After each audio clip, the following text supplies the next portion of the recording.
I'm only human. I'm only human. I'm only human.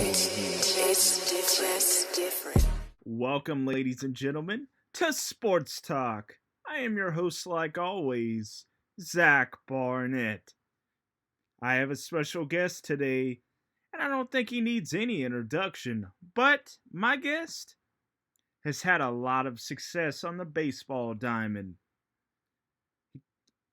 Went through high school, had a great high school career, went to college, also had some great moments on the baseball diamond, and took his talents to the MLB, Major League Baseball. He was a part of the Washington Nationals baseball team. My special guest, his name is Garrett Mock. Stay tuned for the interview. Brought to you by Vane Protective Gear and Marcus Ogden, inspiring others to take accountability. Yes, sir. Just tell me a little bit about your story, man. Okay.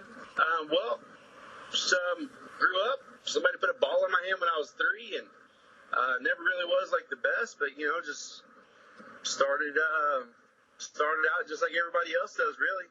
Yes, And by the time I was about 9 or 10, I realized like that I really wanted to do it. I really wanted to play, and man, just by God's grace, I kept making it from one level to the next, and people would fall off, people would get hurt, people would somehow or another I just kept finding a way to play on a team. Definitely, man.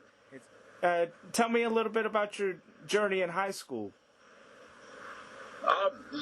Man, really like the baseball side of it was pretty it's a lot of times in sports the standout things happen, once in a blue moon, but most of the time, man, it's just kind of the same old boring stuff every day. I mean, I had a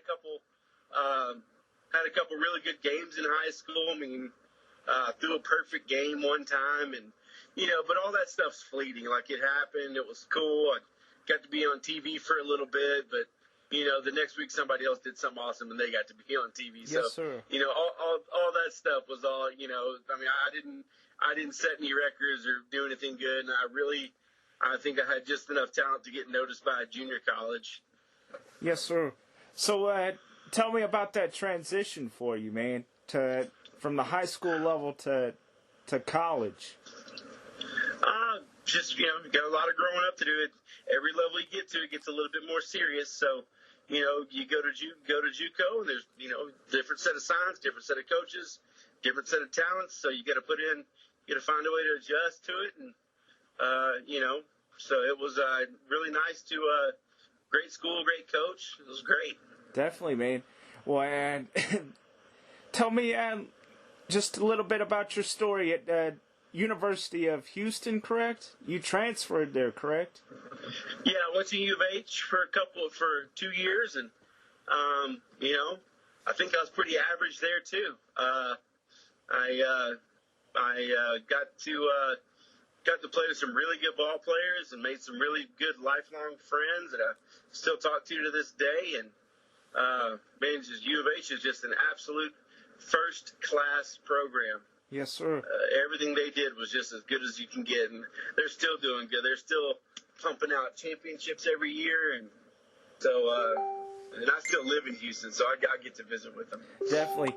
Being from that area, man, did that put a chip on your shoulder to prove yourself when you went to University of Houston to represent Texas? Nah, not so much.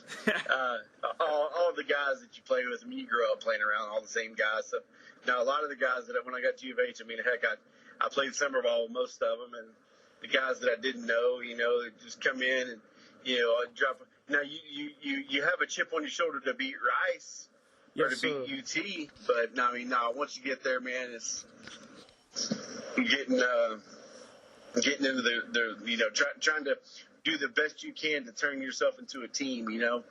Definitely, man. Hey, it's all about team building and building that team, that chemistry, man. Yep. So, tell me a little bit about your MLB story, man. Your professional story. Well, Was it it? was kind of like it was after played 10 years professionally, and it was kind of like a roller coaster. It started on the bottom, you go up, you get to the top, then you go back down. I hear you, man.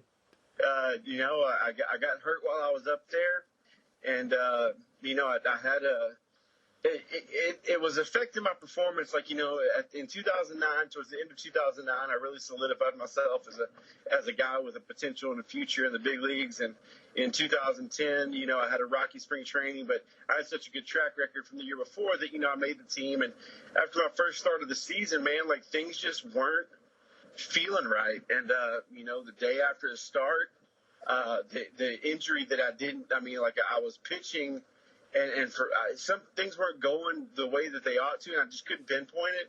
And the day after the start, man, I had a ball got hit my way, and whenever I got out of the way out of it, I injured my neck and had to have a pretty severe surgery shortly thereafter. And after the surgery, I woke up from that and started the rehab process, and man, I just wasn't the same guy. So I was third year in the big leagues, and it was just, every little kid's dream. And Definitely. and then once I got hurt and wasn't the same guy, I bounced around for a couple of years, and got to the point where I had to look at my 5-year-old was jumping on my suitcase, and it was like, it's time for me to hang him up and go find something else to do. Yes, sir.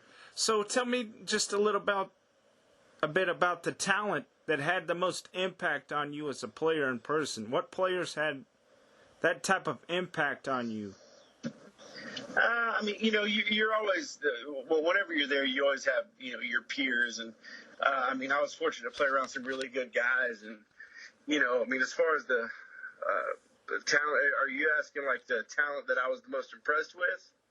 Yes, sir. That and the people, the personal side of being. Oh, well, man, if you go look at the Nationals championship team, Paul Minhart was one of the pitching coaches that I had. I had him for a while. But, you can just go back and look at a clock 10 years ago and go look at who was in the Washington Nationals system. I got traded there from the Diamondbacks by Mike Rizzo. And so Mike Rizzo drafted me out of college, and he traded for me. And every single person that Mike Rizzo had staffed, every coach and every level that they were at, every manager, every hitting coach, all the personnel that were kind of specialized in their roles, from Bob Boone, Steve McCaddy, Tim Foley, Rick Eckstein, I'd be doing everyone in the Bobby Henley. Bo Porter was there for a minute. You start putting these guys, you start seeing what their track record is, and you can't help but become better. You just can't. Yes, sir. So Tony Beasley was one of the coaches. We had Beasley for a little while. He ended up going over to Texas, and the character the character that Mike Rizzo put and infused into the Nationals organization is second to none. Definitely. So yeah, and to be quite frank, it's one of my biggest things as a player that I could have gotten a lot more out of them than I did. So it's something that I'm very fortunate to have what I had as a player. And like I said, as far as the talent that they brought in, of course you can't have an amazing coach, stuff like that, and not have amazing talented players. And if you go look at who was in the Nationals farm system back in the time that I was there from 6 to 11, you go look at how many guys are still playing and how many guys have won world championships and been contributors in other teams. Like I said, too many to name. That's all, folks, from our interview today. Stay tuned for more from Sports Talk with Zach Barnett. Thanks again, and God bless.